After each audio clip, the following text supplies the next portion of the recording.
Mertonning o'rta dirrak nazariyasi tushunchasi Robert King Merton asrining eng ta'sirchan sotsiologlardan biri bo'lib, sotsiologiya mavhum katta nazariya bilan aniq empirik kuzatuv o'rtasidagi bo'shliqni to'ldirish usuli sifatida o'rta darajadagi nazariya konsepsiyasini ishlab chiqdi. Mertonning o'rta darajadagi nazariyasi jamiyat haqidagi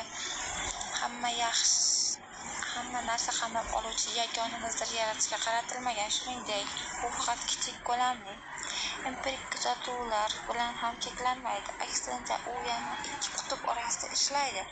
Bu aniq ijtimoiy hodisalarga tayanuvchi, lekin bu bilan birga bir nechta turli vaziyatlarda umumlashtirish mumkin bo'lgan nazariya asoslarini taqdim etadi. Merton o'rta darajadagi nazariyalarni sotsiologik tadqiqotlar uchun amalga oshirish sifatida taklif qilgan.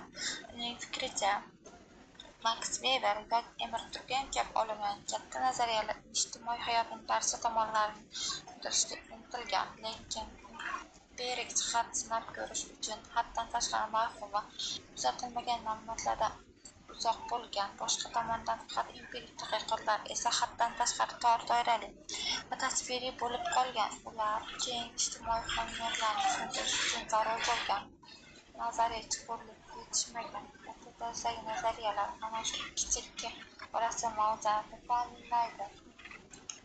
Empirik voqeaga tayangan, sinab ko'rish mumkin bo'lgan fikrlarni taklif qiladi. Shu bilan birga, kengroq ijtimoiy jarayonlar haqida ham tushuncha beradi. O'rta darajadagi nazariyaning mavhum xususiyatlaridan biri shuki, u tadqiqot orqali tekshirilishi va takomillashtirilishi mumkin bo'lgan gipotezalarni yaratadi. Mertonning ta'kidlashicha, sotsiologiyada ilmiy tadqiqotlarga eng yaxshi rol va ijtimoiy huquq institutlar o'rta jarayon boshqa tomonlarni tushuntirishga nazariyaning sinab chiqishlari, masalan, ijtimoiy aloqalarning umumiy nazariyalarini yaratishga intilishi. Merton yondashuvni tabaqalash ayrim jihatlarni, masalan, ijtimoiy mobillikni yoki ta'lim va iqtisodiy tengsizlik o'rtasidagi muvozanatni tushuntiradigan nazariya yaratishni taklif qiladi. Keyin bu o'rta darajadagi nazariyalar empirik kuzatuv orqali tekshiriladi, qayta ko'rib chiqiladi. Shu tariqa ular bosqichma-bosqich va jamlanib boruvchi tarzda sotsiologik bilimlarning kengroq majmuasiga hissa qo'shadi. Merton o'rta darajadagi nazariyasi konsepsiyasi sotsiologiyaning turli sohalarida qo'llanilgan, jumladan deviantlikni, ijtimoiy tuzilmasini va fan sotsiologiyasini o'rganishda umumjahon o'z ishlarini o'rta darajadagi nazariya g'oyasidan foydalanib, o'z-o'zini ro'yobga chiqarish bashorat, ijtimoiy harakatdagi kutilmagan oqibatlar, shuningdek, innovatsiya va ilmiy taraqqiyotga ta'sir qiluvchi ijtimoiy tuzilma kabi hodisalarni tahlil qilgan.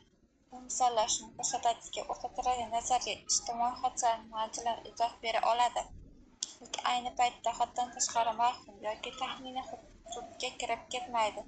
O'z-o'zini ro'yobga chiqaruvchi bashorat o'rta darajadagi nazariyaning yaxshi misoli. Bu inson xulq-atvori hamda tomonlarni tushuntirishga katta nazariya emas, lekin shu odamlarning e'tiqodlari va kutishlari ularning harakatlarini qanday shakllantirishi, so'ng esa bu harakatlar ular hodisadan kechirgan natijasi qanday saqlashni tushunish uchun foydali asos beradi.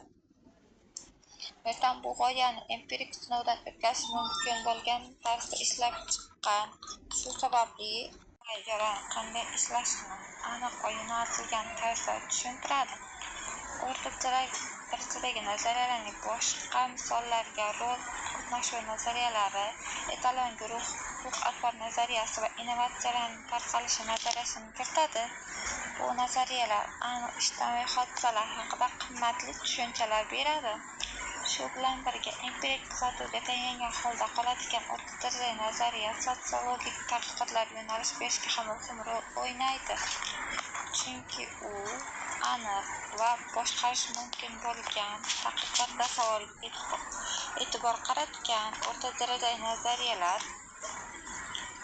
sotsiologiya va o'z tadqiqotlarini ham nazariy jihatdan asoslangan va empirik jihatdan tayanchli tarzda qilishga yordam beradi. Bu yondashuv sotsiologlarning ijtimoiy hayotdagi qoliplari va muntazamlarni aniqlashga, ularni ishlab chiqishga va u izohlarni real hayot ma'lumotlarga tekshirishga undaydi. Vaqt o'tishi bilan o'rta darajadagi nazariyalarning tiklanib borishi ijtimoiy hayotning yanada boy, nozikroq tushunishga xizmat qiladi.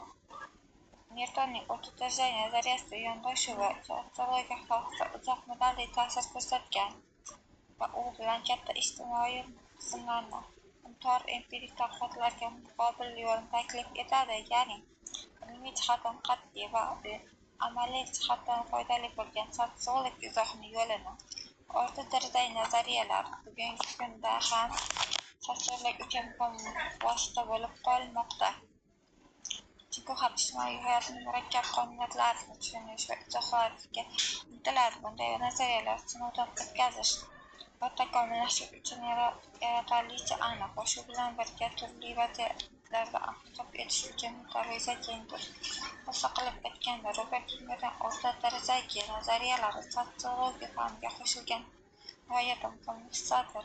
Bundan tashqari ham tor bo'lmagan nazariya yo'qotish orqali ijtimoiy hodisalarni ham empirik tushunish mumkin bo'lgan, ham nazariy jihatdan mazmunli izlanishga imkon beruvchi asosni bayonlash sotsiolog katta jamiyat mavqeligi bilan aniq empirik faktlarning o'rtasidagi bo'shliqni to'ldiruvchi, davlat boruvchi bilimlar majmuasini yaratish imkonini beradi. Shu sababli u zamonaviy sotsiolog tadqiqotlarning asosiy tayanch-biriga aylanadi. Shu bilan birga sotsiologiyaning nazariy tadqiqotlari ularning o'zaro munosabati haqidagi fikrlash usuli asr davom etmoqda. Robert Kimmertonning o'rta darajali nazariyasi tushunchasi Robert Kimmerton XX asrning eng ta'sirchan sotsiologlardan biri bo'lib, sotsiologiya mavhum katta nazariya bilan aniq empirik kuzatuv o'rtasidagi